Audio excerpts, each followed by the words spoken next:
Bienvenue sur Africa 24 pour cette nouvelle édition de l'Africa Tonight. Voici les titres. Nouvelle équipe gouvernementale au Bénin, un nouveau cabinet composé de 28 membres et avec à sa tête le Premier ministre Lionel Zinsou. Les PME, les petites et moyennes entreprises, véritables facteurs de développement pour l'Afrique. Au Gabon, elles se retrouvent pourtant dans une situation plutôt délicate puisque l'État leur doit de l'argent. Le président Ali Bongo a promis d'y remédier. Et ce 20 juin, le monde entier célèbre les réfugiés, les déplacés et les demandeurs d'asile. Ils sont plus de 43 millions à travers la planète et vivent dans une situation d'urgence. Mais tout d'abord, avant de développer ces titres, sachez qu'Abdoulaye Bathily remplace Saïd Djinnit au poste de facilitateur de la crise politique au Burundi. Il est également représentant spécial du secrétaire général de l'ONU pour l'Afrique centrale. Rappelons que Saïd Djinnit avait été récusé par les opposants à un troisième mandat du président Pierre Nkurunziza. Il lui reprochait sa partialité. Au Bénin, le président Boni Yayi a donc procédé à un nouveau remaniement ministériel à 9 mois de la fin de son ultime mandat. Une équipe composée de 28 ministres dans laquelle 18 nouveaux font leur entrée et avec à leur tête le Premier ministre franco-béninois et financier Lionel Zinsou. Reportage de notre correspondant Lefty Onou. Un nouveau gouvernement de 28 membres dont 7 femmes et 3 ministres d'État. Le 4e remaniement ministériel du second mandat du président Boni Yayi a connu de grands départs comme celui du ministre des Affaires étrangères Nassirou Arifari Bako, le ministre du Développement et de l'Évaluation des politiques publiques Marcel de Souza ou encore de la ministre de la Santé Dorothée Kinde-Gazard. On compte également 18 nouveaux entrants avec à leur tête le Premier ministre Lionel Zinsou. Le choix de Lionel Zinsou répond aussi à un casting d'un point de vue technique parce qu'il intervient ce choix juste un an, jour pour jour, après la table ronde de Paris, en faisant de M. Lionel Zinsou, Premier ministre chargé du développement, le chef de l'État le met aussi un peu face à une responsabilité historique. La toute nouvelle équipe gouvernementale a tenu sa première séance de travail ce samedi. À travers la formation de ce nouveau gouvernement et surtout avec la nomination du Premier ministre Lionel Zinsou, le chef de l'État béninois Boni Yayi compte impulser une nouvelle dynamique à l'action gouvernementale. Le nouveau venu, Lionel Zinsou, qui est un halogène à la classe politique béninoise, aux réalités profondes du Bénin. Vous savez bien qu'il est franco-béninois. Il est forcément un homme de réputation dans le domaine d'activité qui est le sien. Mais cela suffit-il à en faire un Premier ministre et un Premier ministre efficace au Bénin dans le contexte actuel?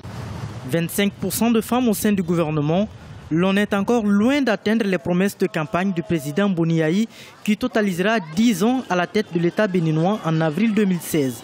Rappelons que le nouveau gouvernement compte 2 premiers ministres et 3 ministres d'État, une première depuis l'accession au pouvoir du président béninois. Au total, ce sont 7 accords de coopération bilatérale qui ont été signés par les parties équato-guinéennes et guinéennes lors de la visite du président Teodoro Obiang Basogo à Conakry ce jeudi 18 juin, précisément dans les domaines de la santé, de l'éducation, du transport, des infrastructures, des mines, de la pêche et de l'énergie. La visite du président équato-guinéen dans la capitale guinéenne a également été consacrée au débat sur les stratégies d'éradication du virus Ebola en Afrique. Une conférence sur la même thématique sera d'ailleurs organisée à Malabo, en Guinée équatoriale, les 20 et 21 juillet. Assainir les dettes intérieures dans un contexte où le marché du pétrole est en berne, voilà le défi du président gabonais Ali Bongo Ondimba, puisqu'à ce jour, l'État gabonais doit encore de l'argent aux entreprises privées. Le chef d'État a promis d'y remédier. Le point avec Arwa Barkala. Au début de l'année 2015, le président gabonais Ali Bongo Ondimba avait entendu les préoccupations du patronat gabonais quant à la dette intérieure, les réformes sociales et la réforme fiscale. Fin 2014, le président se félicitait du dialogue instauré par les partenaires sociaux, permettant un renforcement de la croissance économique du pays. 6 mois après, qu'en est-il vraiment ? On sait que depuis novembre de l'année 2014, il y avait eu au début de l'année, mais en fin d'année aussi, des concertations entre le président Ali Bongo Ondimba et le patronat sur un certain nombre de questions. la question des investissements publics, notamment dans les infrastructures de base pour transformer le pays, de la question des arriérés que l'État devait au patronat gabonais. Cela d'ailleurs, à la suite du passage du Fonds monétaire international au Gabon. Ensuite, la question du choc pétrolier qui a frappé pas seulement le Gabon, mais tous les pays producteurs du pétrole, et voir comment l'État pouvait, dans ce cas-là, tenir ses engagements par rapport à cette crise-là. Malgré les assurances du président, le pays a connu depuis janvier 2015 des épisodes de grève dans différents secteurs.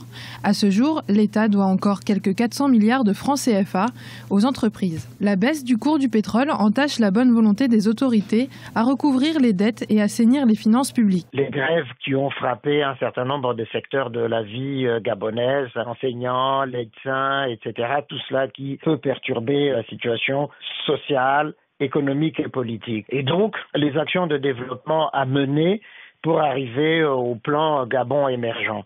Je crois effectivement que sur ce secteur-là, des choses ont été faites, mais qu'il y a encore de progrès. On ne peut pas tirer des conclusions définitives à mi-parcours. Ce qu'il faut noter, c'est que des efforts sont faits pour l'amélioration du climat des affaires au Gabon, pour permettre justement au secteur privé gabonais, dans son partenariat avec l'État, qu'on arrive au principe du gagnant-gagnant. Samedi 6 juin, à Paris, le mouvement gabonais pour Ali Bongo Ondimba était venu à la rencontre de la diaspora gabonaise vivant en Europe. De nombreuses hautes figures du gouvernement gabonais avaient fait le déplacement dans le but de rassurer et échanger avec leurs concitoyens de l'étranger et au rayonnement du Gabon de par leurs investissements.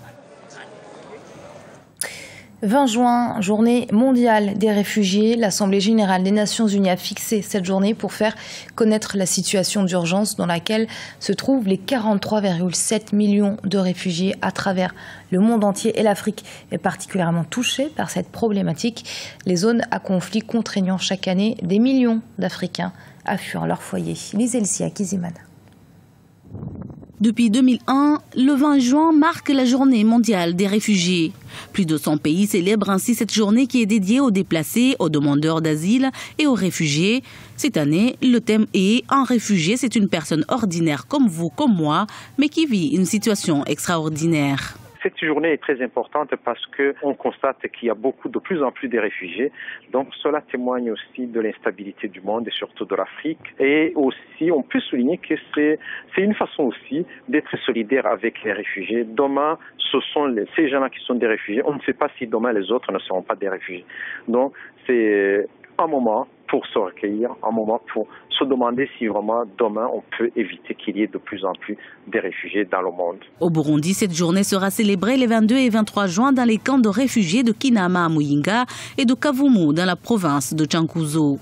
L'Agence des Nations Unies pour les réfugiés s'occupe d'environ 57 000 réfugiés et demandeurs d'asile, une situation qui demande plus de mobilisation de fonds et de soutien au niveau du pays. La situation des réfugiés au Burundi, c'est une situation qui est pareille à la situation des autres réfugiés dans le monde. Ça veut dire des réfugiés qui se trouvent dans une situation extraordinaire, mais des réfugiés, des personnes qui ont aussi besoin d'un appui de la communauté internationale, des pays donateurs, mais aussi des pays hôtes. L'Afrique est très touchée par cette problématique du nombre croissant de réfugiés à l'intérieur même du continent. Les causes principales restent les conflits, la violence et les atteintes aux droits de l'homme dans certains pays africains, comme la République démocratique du Congo, la République centrafricaine, le Mali, le Soudan, la Somalie ou alors le Burundi. Plusieurs stratégies d'aide au retour et à la réintégration ont été élaborées par l'OHCR, le Haut Commissariat des Nations Unies pour les réfugiés. Objectif, ramener en 2015 à 14,9 millions de personnes ayant besoin d'aide au lieu des 15,1 millions recensés en 2014. Et dans le reste de l'actualité, un mot de sport avec cette victoire du Mali face au Sénégal, 3-1 dans le cadre de la Coupe du Monde de football des moins de 20 ans. Le Mali décroche ainsi la médaille de bronze pour la deuxième fois, puisqu'en 1999, les Aiglons étaient déjà repartis avec la même médaille. Le doublé d'Adama Traoré face au Sénégal lui a d'ailleurs valu le trophée de meilleur joueur du tournoi. Notons que cette année, c'est la Serbie qui remporte le titre mondial. Et ce journal a été préparé par l'ensemble de la rédaction. Merci de votre fidélité. Restez sur Africa 24. Dans un instant, une nouvelle édition de l'information.